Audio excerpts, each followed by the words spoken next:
Hello students, once again you are welcomed on this platform. Balaji English classes Sachin Kumar Sikar. How are you students? I hope you will be fine there and I am also fine here. Students, ये हमारी regular tenses की जो series है, इस series के अंदर अपन present tense पढ़ चुके हैं, पास्ट टेंस भी पढ़ चुके हैं पूरा. अब अपन इस क्लास के अंदर फ्यूचर टेंस को पढ़ने वाले हैं. फ्यूचर का first part, future indefinite tense या simple future tense. Let's start. तो देखिए स्टूडेंट्स, फ्यूचर का फर्स्ट पार्ट कौन सा होता है? First part is simple future tense. Simple future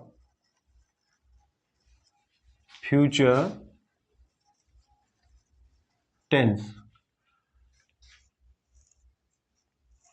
right students. इस सिंपल फ्यूचर टेंस को अपन फ्यूचर इंडेफिनिट टेंस के नाम से भी जानते हैं. फर्स्ट ऑफ ऑल हम इसका आइडेंटिफिकेशन जानते हैं. आइडेंटिफिकेशन को शॉर्ट में अपन आईडी कह सकते हैं. इसका आइडेंटिफिकेशन क्या होता है? तो ये बात स्टूडेंट्स ध्यान रखनी है, नोट करने की बात है कि तीनों जो मेन टेंसेज है, प्रेजेंट पास्ट फ्यूचर, इनका जो फर्स्ट पार्ट है उसका आइडेंटिफिकेशन अपने को जानना होगा. और बाकी ट्रिक से बाकी जो बचे हुए थ्री टेंसेज है, मतलब टोटल 9 टेंसेज, वो अपन वेरी इजीली उनको लर्न कर पाते हैं. ओनली जो इनका फर्स्ट पार्ट है उसका अपने को आइडेंटिफिकेशन जानना होगा. तो इसका आइडेंटिफिकेशन क्या होता है? यानी इस टेंस के हिंदी के वाक्यों के अंत में होगा या होगी, ओके, या होंगे, या होऊंगा, होऊंगा, ओके, होऊंगी,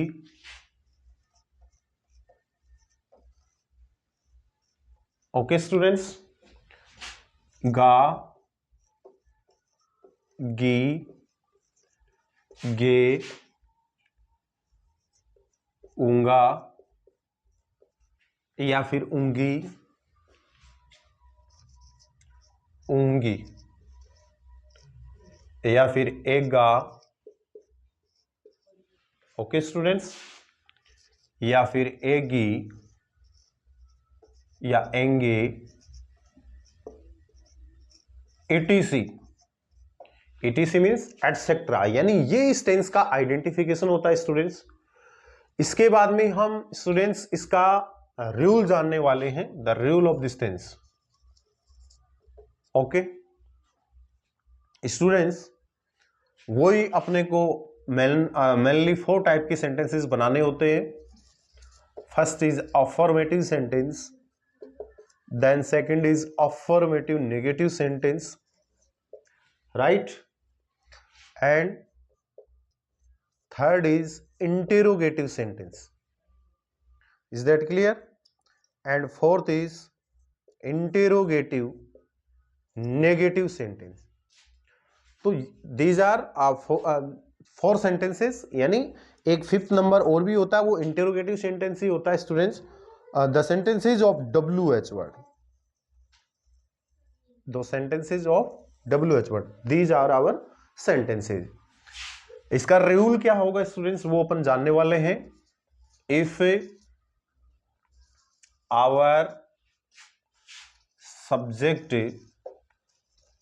इज, अब देखिए स्टूडेंट्स, प्रेजेंट टेंस और पास्ट टेंस के अंदर सब्जेक्ट की कंडीशन चलती है कि इज दिस सिंगुलर और इज दिस प्लूरल, यानी सिंगुलर है या प्लूरल है. बट ये जो पूरा फ्यूचर टेंस है, not only simple future tense, यानी ऑल टेंसेज, यानी सभी टेंसेज के अंदर, फ्यूचर के सभी पार्ट्स के अंदर सिंगुलर प्लूरल का सिस्टम नहीं चलेगा. इसमें सिस्टम चलेगा if our subject is I and we, यानी हमारा सब्जेक्ट आई और वी हो, देन उसके साथ में shall helping verb put up करेंगे. Is that clear? And if our subject is other, other means क्या होता है, यानी आई और वी को छोड़ करके, है ना, आई और वी को छोड़ करके कोई अदर सब्जेक्ट हो, then will helping verb is used. Okay, and with them first form of main verb is used. यानी दोनों के साथ में मेन वर्ब की फर्स्ट फॉर्म यूज मिलेंगी. अब देखिएगा स्टूडेंट्स, मैं आपको यह कह रहा हूं कि फ्यूचर का चाहे पार्ट नंबर फर्स्ट हो, चाहे part number second, part number third, fourth, यानी फ्यूचर के सभी टेंसेस के अंदर स्टूडेंट्स इतना जरूर आएगा. कितना? इतना. यानी हमारा सब्जेक्ट आई और वी हो, then self helping verb is used, and our subject is other subject, यानी आई और वी को छोड़ के कोई और हो तो विल. इतना सभी फ्यूचर टेंसेस के अंदर अपने को राइट करना है, यानी सभी में आएगा. अब हेल्पिंग वर्ब भी आएगी, सेल और विल, हालांकि थोड़ा थोड़ा चेंजेस होता है, वो अगले वाले नेक्स्ट वाले टेंसेस में वो अपन उन क्लासों के अंदर पढ़ेंगे. अब देखिए स्टूडेंट्स, अपन इसका एक एग्जाम्पल देखते हैं. एक एग्जाम्पल अपन इसका देखने वाले हैं. जैसे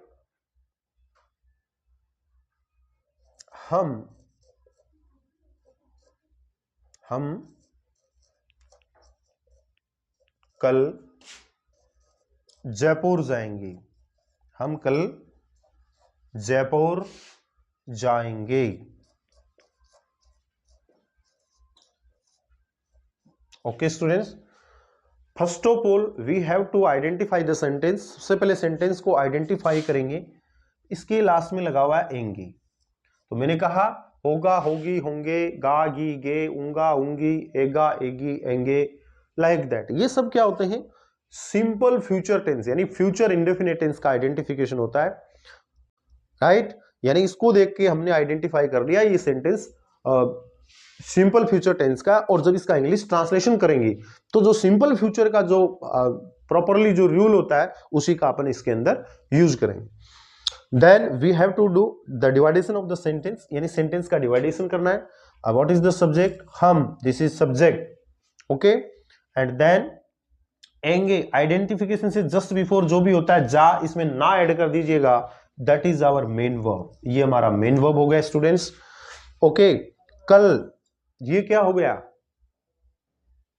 टाइम, है ना.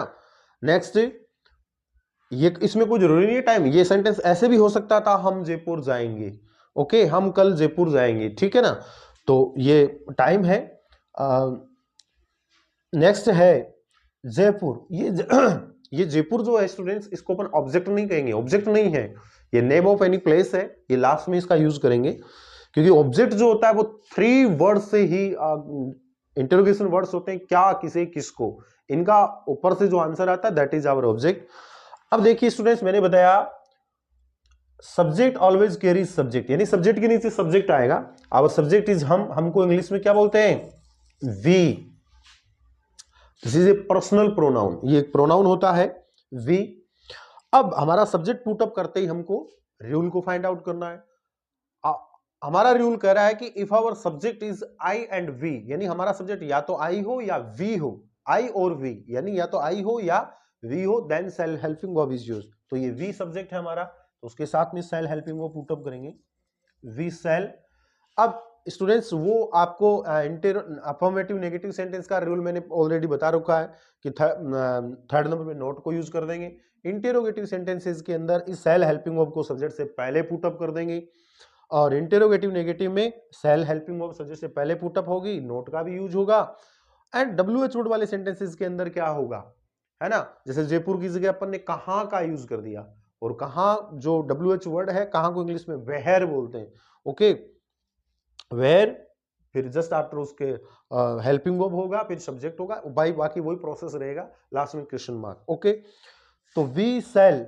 अब देखिए स्टूडेंट्स, इसमें पहले आएगा मेन वर्ब. मेन वर्ब है जाना. जाना को स्टूडेंट्स इंग्लिश में बोलते हैं go. This is the first form of main verb. ये मेन वर्ब का फर्स्ट फॉर्म है. तीनों फॉर्म आना चाहिए, गो, वेंट, गॉन. ओके, तो ये फर्स्ट फॉर्म है और अपने को फर्स्ट फॉर्म ही यूज में लेनी है. अब देखिए, अब क्या है, अब नेम ऑफ प्लेस क्या है? जयपुर. तो जयपुर एक दूसरे स्थान का नाम है. देखिए स्टूडेंट्स, याद रखिएगा, जब अपन किसी एक स्थान से दूसरे स्थान की तरफ जाते हैं तो हमारा जो डेस्टिनेशन होता है, या जिस अनदर प्लेस पे अपन जाते हैं, उस प्लेस से पहले इंग्लिश में टू प्रीपोजिशन का यूज करते हैं. और जब अपन किसी दूसरे स्थान से जब आते हैं तो आने वाला जो दूसरा प्लेस है अपना वो, ठीक है ना, जहां से अपन आए हैं उसके जस्ट पहले फ्रॉम प्रीपोजिशन का यूज करते हैं। बट अपन जा रहे हैं तो जाने का एक्शन है, तो दूसरे प्लेस से पहले टू प्रीपोजिशन का यूज करेंगे, टू जयपुर।